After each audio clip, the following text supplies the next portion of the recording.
မင်္ဂလာပါရှင်ဗုဒ္ဓဟူးညသတင်းတင်ဆက်မှုအစီအစဉ်မှာပြန်လည်ကြိုဆိုလိုက်ပါရရှင်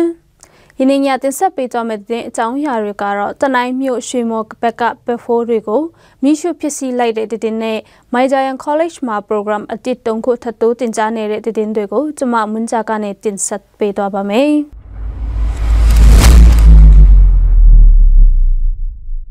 စစ်ကောင်စီတပ်မှတနိုင်းမြို့ရွှေမော်ကဘက်ဖိုးတွေကိုလိုက်လံဖမ်းဆီးကမိရှုဖြစ်စီလိုက်ကြောင်းဒေသခံများပြောကြားချက်အရသိရှိရပါတယ်။စစ်ကောင်စီတပ်မှတိုင်းစစ်အမိန့်ဟုပြောဆိုကရွှေမော်ရှိဘက်ဖိုး20ကျော်နဲ့တဲအိမ်20ကျော်ကိုမိရှုဖြစ်စီခဲ့ပါတယ်။လွန်ခဲ့တဲ့ဇန်နဝါရီလ14ရက်နေ့ကလည်းတနိုင်းလပူချောင်းနဲ့ပယင်းမော်မှာ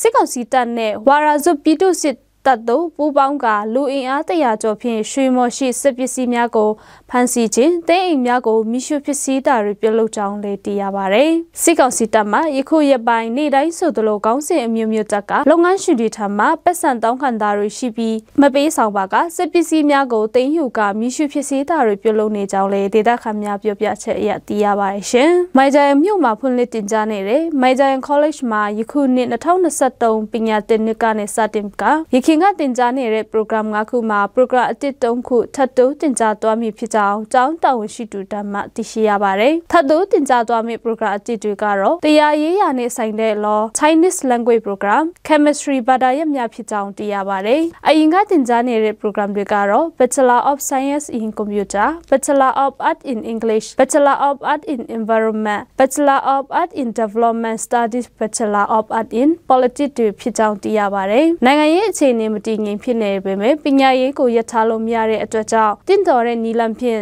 ပညာဆက်လက်တင်ကြားပေးနေကြောင်းသိရပါတယ်ရှင်။ဗမာကြိုင်သားပါရာဖြင့်တင်ဆက်မှုအစီအစဉ်ကိုကြည့်ရှုနားဆင်သူပရိသတ်အပေါင်းရွှေလန်းချမ်းမြေ့ကြပါစေရှင်။